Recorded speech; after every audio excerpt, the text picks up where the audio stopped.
La caravane. Rien que le mot, ça sent l'été, barbecue, apéro, et bien sûr les boules. Sauf que pour des dizaines de milliers de personnes en France, c'est vraiment les boules, et pas des vacances, c'est la vie toute l'année. Et c'est là que tout change. Quand une caravane est un loisir, ça passe crème. Mais quand c'est un logement, on suspecte, on isole, on rejette.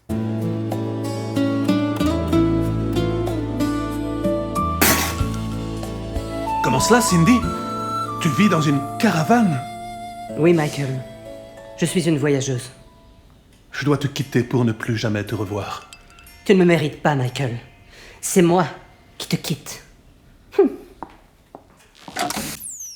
Les gens du voyage ne bougent pas tout le temps. Ils vivent souvent au même endroit et ne voyagent que quelques mois dans l'année. Mais ils restent attachés à un mode de vie mobile, à la possibilité de partir. Voyage, voyage. Et ça, c'est leur culture, transmise depuis des générations. Le vrai problème, c'est que la caravane n'est pas reconnue comme un logement, donc pas comme une adresse. Et sans adresse, pas les mêmes droits. Pas d'assurance habitation, peu d'aide sociale, pas de crédit immobilier. Un engrenage administratif parfaitement huilé pour exclure. Et pourtant, ce sont des citoyens français. Bien, je vous écoute, votre adresse? Je vis dans une caravane. Bah c'est fini les vacances. Il va peut-être falloir penser à vous trouver un vrai logement. Ah bah c'est mon logement. Ah non, je ne crois pas, non. Ça se saurait. Mais je fais comment, moi? Eh ben c'est très facile. Vous avez juste à renier votre culture et puis vous signez ici, voyez, avec votre sang. Bah non alors. Bah, si vous n'y mettez pas du vôtre aussi, on va pas s'en sortir, hein. Suivant. Le plus absurde, la mode des tiny house. Là, tout le monde trouve ça génial, minimaliste, écolo, le rêve.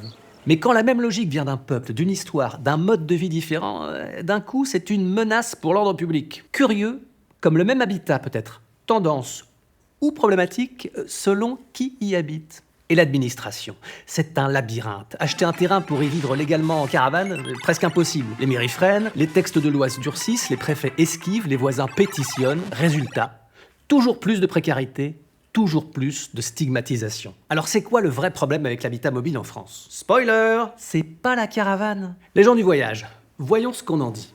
Voleurs de poules, bruyants, sale. Ça se plaint quand même beaucoup. Ils ont des aires d'accueil un petit peu partout, avec l'eau, l'électricité, tout ça gratos.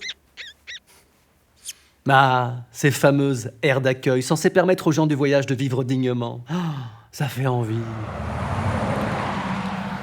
Ah, c'est magique. Bienvenue dans un cadre de vie exceptionnel. Alors c'est proche de toute commodité, hein. Et ben la 4 voies, c'est direct. Le train, vous avez juste à sauter dedans. Et une petite antenne relais pour stimuler les cancers. Ah bien sûr, la déchetterie. Et à 2 pas, le cimetière pour finir en beauté. On est sur un bien d'exception, hein, faut se positionner vite. 80% des aires d'accueil sont isolées, 50% polluées. C'est pas un habitat, c'est la poussière qu'on met sous le tapis. Aires délabrées, sans ombre, sans sécurité, et payantes bien sûr. Certains maires refusent carrément de les aménager, malgré la loi. Parce que derrière la question de l'habitat, il y a une autre vérité. Ce ne sont pas les caravanes qui gênent, ce sont les personnes qui vivent dedans. Alors, vous le prenez? On signe? Merci, mais je vais changer de décor.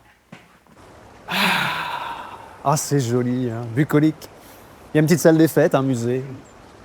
Pendant la Seconde Guerre mondiale, c'était le camp des Forges, à Moidon-la-Rivière. Un camp hyper sélect pour les nomades, mais pas que. Un poil moins festif, du coup. Près de 600 familles internées. Pas des prisonniers de guerre, des Français. Coupables d'avoir choisi la caravane. 80 ans après, on expulse toujours les caravanes. La méfiance colle encore à leurs pneus, comme du goudron fondu. La solution pour vivre dignement, elle existe. C'est reconnaître que l'habitat mobile est un logement et créer des terrains familiaux. Ah, c'est quoi? Un terrain pour poser les caravanes, une pièce de vie en dur, en gros, une adresse. C'est dingue tellement c'est simple. Encore faut-il que les communes aient le courage de se bouger. Ce qui gêne, ce n'est pas l'habitat mobile, ce sont les préjugés immobiles. Alors si on commençait par les faire bouger, eux.